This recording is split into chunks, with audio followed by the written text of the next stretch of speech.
Okay. Hi, I'm Kimma Ross. I'm the District Forester for the Leland Albenzi and Grand Traverse Conservation Districts. Wanted to give you a little bit of planting information as you start out planting trees.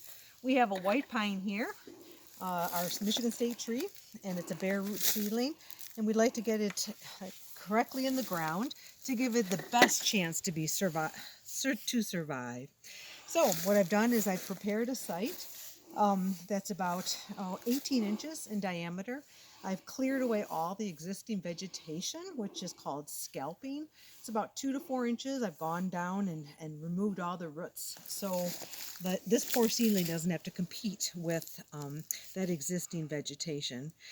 And I have my seedling in a bucket of Terrasorb, which is something you can purchase at the conservation districts. What I like about Terrasorb is that you'll notice there's a gel that adheres to the root system, and that helps protect the tree when it's being planted.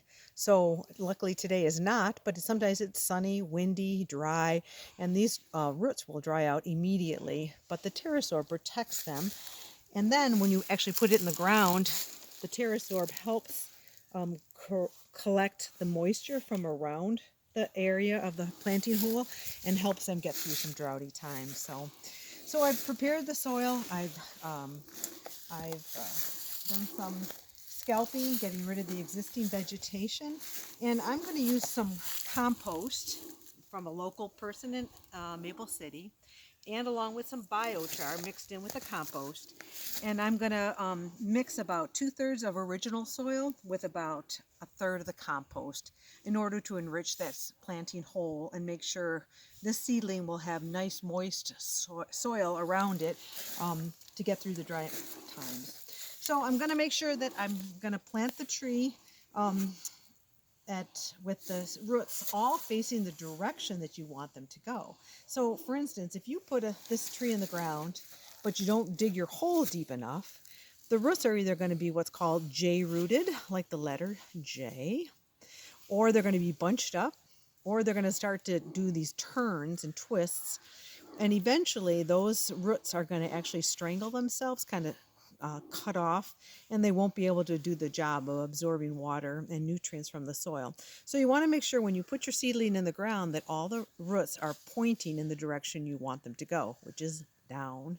So I've got my hole about the right distance. I look for what's called the root collar area, which is a kind of a slight swelling on the tree, and it's where the roots begin and the stem of the tree starts. And you want to make sure that you return the tree to that same level, that root collar level, where the dirt is on the roots but not on the stem. So you'll be able to see it once you take a close look at the seedlings you pick up. So I'm gonna, sometimes it's nice to have a friend, but I'm just gonna hook that one on the side a little bit, and then I'm gonna start to return some of the soil mixed in with the compost, and making sure that it's at the right depth so that the root collar is right back up at the root zone. What you'll find is that if it's a little bit too deep, you can pull it up, and that actually helps the roots pointing in the right direction. I'm going to secure the roots with the soil around it and tap it down with my fingers, trying to get rid of some of those air pockets that might be left. And if there isn't that air pocket in there, the roots will not be able to absorb the water and nutrients. So I'm just kind of using my fingers. I'm making sure that the tree is vertical, because a tree that's leaning will continue to grow leaning. And I'm making sure that I'm returning the soil around the tree to that root collar. I like to give the tree, once I've got it kind of in, just a little slight tap with my toe. And then I do what's called a 2-finger pull, just with my index finger and thumb. I give a little tug to make sure that I've got a nice solid. This one's a little floppy, but I've got the stem correct. Next, I'm going to want to water it, and you can never almost give too much water. But once the soil starts to puddle a little bit, you can stop and it'll go in. But usually you try to get about 2 inches. The last thing that I like to encourage people to do, if they have it, is just using whatever organic matter they have. And this is a real mix of bark and chips and needles, and you're going to want to cover the area that you had cleaned away earlier with this mulch so that the planting area remains free of weeds. This mulch will also keep the soil temperature a little bit cooler, and it'll help retain moisture for that important area just around it.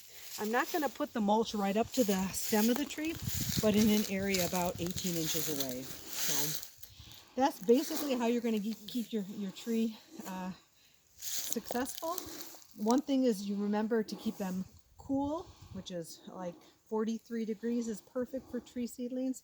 Keep them moist and keep them in the dark or covered, not in the full sunlight. Happy planting.